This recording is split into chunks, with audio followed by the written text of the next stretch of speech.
Thanks, George. Yeah, I'm not sure if we'll get to any solutions or not, but I wanted to start the presentation by acknowledging that last week, Derek Chauvin was convicted of the murder of George Floyd.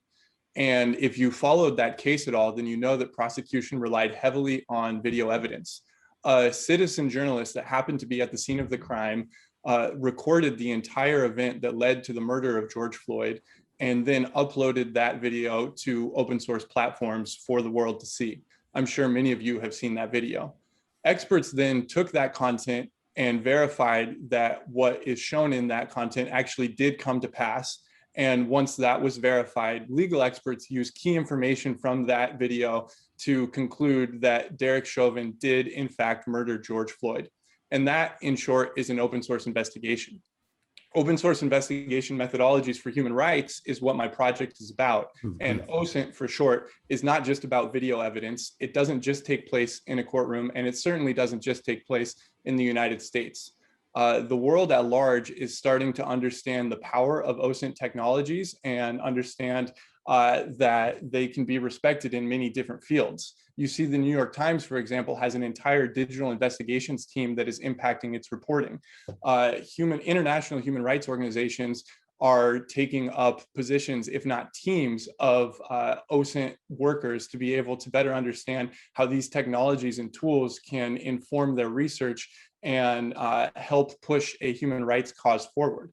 So when we're thinking about OSINT technologies, as I mentioned, they may not just be around video evidence. It may be combing the dark web to corroborate a corruptions case, or it may be using satellite imagery to be able to geolocate where a bombing was taking place and see who's culpable for that bombing. These technologies are being pushed out to the benefit, hopefully, of a human rights agenda. But as they're being pushed out and as they're being spread across the globe, there is a pause that is taking place, hopefully, or I'm pushing for a pause to take place to ensure that that push of resources is done in an equitable and just manner so that communities that are directly impacted by human rights violations and abuses are able to utilize these technologies and have resource access to these technologies to be able to be centered in defining what liberation, justice, accountability looks like on their own terms. And this is quite important because we're listening to dev talks in the Masters of Development practice, and anyone that has any understanding of the history of global development knows that it is less than pristine, and that those in the developed world, the industrialized world, the former colonizers of the world, whatever you want to call us, engaging with those in the global south, the developing world, the formerly colonized, the oppressed, whatever you want to call this distinction, has oftentimes been a less than productive relationship. And so when human rights institutions are working to try to reach across boundaries and borders to work with communities directly impacted by human rights violations, it's important to think about what are the necessary accountability mechanisms to ensure that OSINT technologies are available to these communities in an appropriate manner.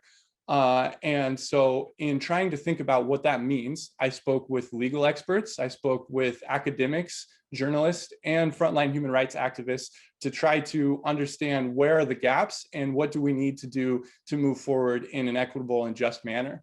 And spoiler alert, I do not have the answer for that question, but rather my research was about trying to really understand what we don't know so that we can start from a place of acknowledging our ignorance and moving forward more humbly.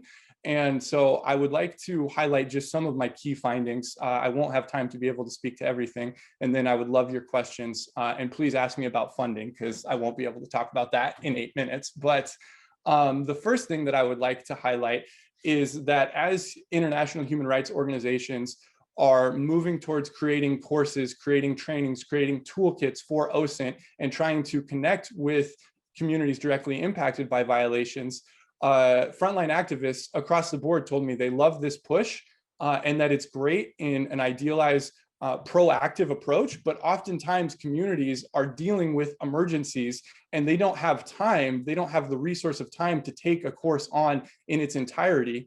And they need very specific and immediate tools to be able to respond to the moment they're living in. And so this brought up the question for me of how can we look to the Brazilian thinker and educator Paulo Freire and take a idea of popular education, which is to say, how can we create a collaborative and co-creative relationship between human rights activists and international human rights organizations that allow for impacted communities to say, we need this tool right now, but we are going to sustain this relationship with these organizations over time so that over time there can be built a more complete and comprehensive knowledge of these skills. The next thing that I'd like to highlight is that open source investigations are dealing with open source content rather. So that means that anyone like myself from my apartment in Oakland can grab content from anywhere across the world from a community that I likely have no connection to, that I might not have any sort of contextual understanding of the socio-political situation that's taking place there, and start to analyze that content and be advocating on behalf of or working for a community that I know nothing about. And as that is a risk in the field, it's really, really, really important to ensure that there is a sort of best practice of seeing, well, if it makes sense for me as a member, not a part of a community, to be analyzing this work, maybe for real safety concerns, which is definitely a reasonable understanding, then how can I ensure that anything I do is being directed by that community, and that community has leadership over the strategic direction of how any of this open source content is being used for their own liberation. And how can we ensure that that's necessary in any sort of work and in funding any of this work? And the last thing that I will say is that as open source investigations are becoming more and more common, there is an understanding within analyzers that analyzing gruesome human rights, war crimes content can have real psychological impacts on the analyzer. And there is a growing body of strategic mitigation to try to mitigate the psychological harm and vicarious trauma that is experienced by content analyzers. But most of this is done not assuming positionality of the analyzer towards the content that they are analyzing. So my question is, as we're pushing these skills out into the field to ensure that folks in communities are able to be analyzing their own content, how are we seeing how a activist in Nicaragua that is analyzing content from a protest that they are at might impact them differently than if I am analyzing that content in my apartment in Oakland, than if somebody that is a Nicaraguan exile in Costa Rica that might not have been at that protest but knows people at that protest is analyzing that content? And how can we ensure that we have specified mitigation technologies for every individual dependent on their positionality to the content? So those are some of the key findings that have come out thus far, but I'd love to hear your questions and talk more. Thank you, Eric. Always provoking us to think deeper. Great. Well, waiting for some of the other questions that come up. I have one, and that is, certainly this last 4 years, and if not before, the whole, the challenges of social media and the double-edged sword and whatever. Does that come to play? The kind of the fake news, the deliberate manipulation by one side or the other. How does that come out in this field? Are there risks there and dangers? Yeah, there are many dangers and risks, and this came up in multiple of my interviews. And I think that the most general response to this question is folks are already utilizing these skills for nefarious purposes, and the folks that are going to be doing that sort of thing are going to be doing that regardless of whether folks that are seeking justice are trying to dive into this understanding of how to utilize these skills. But yeah, for example, in Gabon, there was a deep fake that took place that made it seem as though the president had died and almost spurred a coup. And it did not spur a coup in the end, but it had the potential to push a country into entire political crisis. So this is certainly something that is of concern. And a number of folks that I spoke with said that civil society actors and folks that have a justice agenda in mind need to start to build up these tools even more so to be able to push out a greater media literacy within the general population, so that as a general population, we can kind of be more defended against that sort of action. Great. A couple of questions. So Eric, you have a question. Hi, thanks. And great job, Eric, Sype. That was wonderful. But for folks who are listening in, like me, who are totally new to this open source technology that you're talking about, but we may already be familiar with its applications, for example, with the conviction of Derek Chauvin, what are some other contemporary examples we might not be aware of that are OSINT? And especially, what are some that you looked at in particular? Yeah, certainly. So I worked very closely with activists in Nicaragua and Chile. And both of those countries are experiencing going through different forms of political uprising and freedom struggle. The Chilean people, for example, just voted to write a new constitution for the first time since the dictatorship of Pinochet. And that came to pass through widespread protest in the country. And there has been a network of Chilean activists that have created an opportunity for the analysis of content from protests to be able to verify when the physical abuse and the state-sponsored physical repression of protesters came to pass. And there was one example where there was a militarized police officer that severely harmed and almost killed a protester by pushing him over a ledge. That video surfaced, and within almost 72 hours, that police officer was fired and going into a criminal process. Another example in Nicaragua, I will say, there has not necessarily been the same level of in-country analysis of this content, but in the spring of 2018, there was widespread political uprising and mass mobilization against the furthered authoritarian regime of Daniel Ortega. And Ortega tried to, on an international stage, say that this was political maneuvering from his opposition to spur a coup.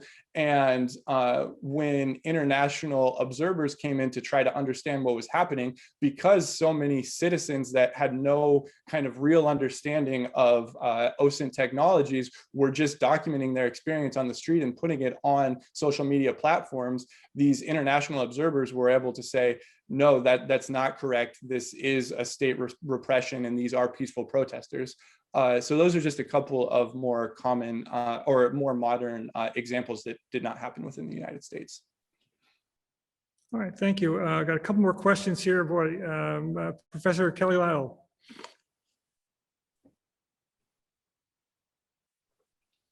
Suzanne, you with us? Yes, I'm just I'm trying to unmute. Thanks for the great presentation, Eric, and really important and impactful research. I'm very interested in these shifting perspectives among analysts and activists, and what you've learned about what might constitute a more meaningful co-creation process and coming up with ways to build these toolkits to help create frameworks that can be used in real time. Have you gained more insight into this? Yeah, so there's two organizations that I would highlight that seem to be the gold standard at this point, that hopefully can start to create sort of a model. Would be Witness, which is an organization that actually started in the wake of the Rodney King riots in LA, which were filmed by a camcorder before folks had cameras. And Witness's tagline is "See it, film it, change it." And they work directly with communities across the globe and have teams in regions across the globe that are staffed by members of their community. And all of their trainings are being actively translated into multiple languages. And they do have many kind of one size fits all, but they use those one size fits all to then mold and craft in collaboration with community members that come to them and say, this is kind of what we're seeing and this is what we need. And then once they've done that, they put that up and say, hey, this is a specific context and a manifestation of it that's a little bit different that might be useful. And so organizers and community activists are actively shaping what Witness as an organization is and what they're able to offer to folks, which I think is a really great model to look at. The other one is the Syrian Archive, which the Syrian Archive was started by Syrian activists and a US citizen that were working to archive and preserve the mass amounts of documentation of abuses attributed to all sides of the Syrian conflict, that they have over 3 million pieces of content just from the Syrian conflict alone, and are really working to try to create a memorial of what is happening so that there's an accurate understanding within society. And they have then reached out to folks in Yemen as well as in Sudan and Chile as well. They've been in contact with the folks that I was in contact with in Chile to try to kind of say, hey, here's the technology, we can help you archive and preserve some of this stuff.